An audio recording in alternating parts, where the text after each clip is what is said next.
प्यारा ॿारो, बाजी गुलबानू जी तरफ़ां तव्हां सभिनी खे भलीकार। तव्हां ॿुधी रहिया आहियो दिलचस्प अखाणियूं।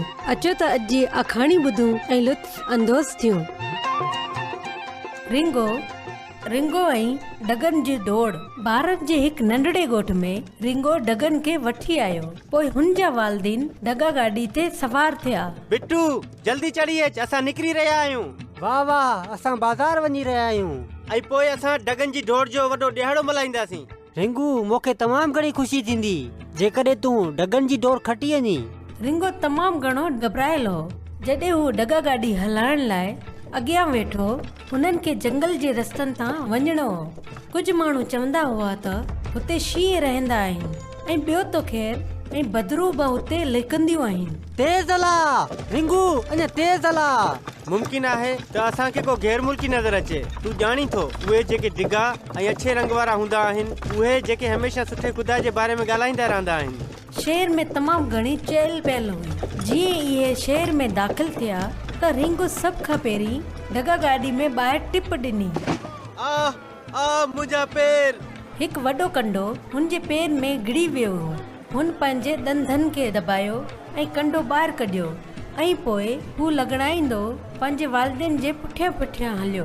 हुन जे पीउ दुकान मां कुझु ख़रीद कयो ऐं रिंगो चुपचाप हिकु केलो चोरी करे वरितो।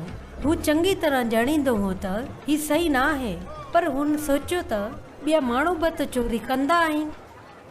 हुननि खे हिकु ख़ूबसूरत साज़ ॿुधण में आयो। रिंगो भॼी हुननि ॾांहुं वञणु चाहियो, पर हू हिकु माण्हू सां टकराइजी वियो। हुन माण्हू जे हथ में जेका बि कागज़ हुआ उहे किरी पिया। हू गैर मुल्की हो। रिंगो परे भॼणु चाहियो, पर हुनखे वापसि छॾियो वियो। हिकु मिंट तरस मुंहिंजा दोस्त, मां तोखे ही कागज़ ॾियणु चाहियां थो। ही ख़ुदा जी तरफ़ां हिकु ख़त आहे। तूं इन में हुन जे प्यार जे बारे में पढ़ी सघें थो जेको हू तोसां करे थो। रिंगो इहा कागज़ जल्दी पढ़ियो ऐं हुनखे पंहिंजे पटके में विझी छॾियो। साज़ वॼणु बंदि थी वियो ऐं इहो भारती जेको बाजो वॼाए रहियो हो, इहो बीह रहियो। मुंहिंजो नालो पांडू आहे। मां बदरूहनि खे कुर्बानियूं ॾींदोसि ऐं मां ढगन जी पूजा कंदोसि, पर हाणे मां ज़िंदा ख़ुदा खे ॼाणा थो ऐं हुन जी ख़िदमत करियां थो। उहो ई हिकु सचो ख़ुदा आहे। रिंगो उन्हनि ॻाल्हियुनि बाबति सोचींदो रहियो। ॿी सुबुह ढोल जी तेज़ आवाज़ हुनखे जगायो। डिॼंदे डिॼंदे हुन पंहिंजे ॻाढ़े सुजी वियल पेर खे ॾिठो। हुन जे वालिदीन चुड़ैलनि जे डॉक्टर खे सॾियो। रिंगो जॾहिं हुन ॾांहुं वञी रहियो हो त ॾकी रहियो हो।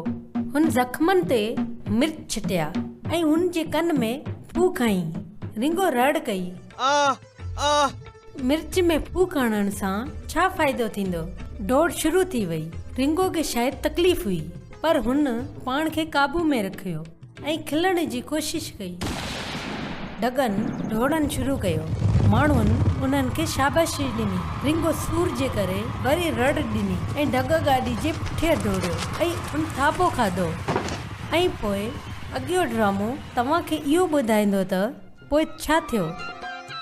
ठीकु आहे ॿारो, हाणे बाजी गुलबानो खे इजाज़त ॾियो। ख़ुदा हाफ़िज़।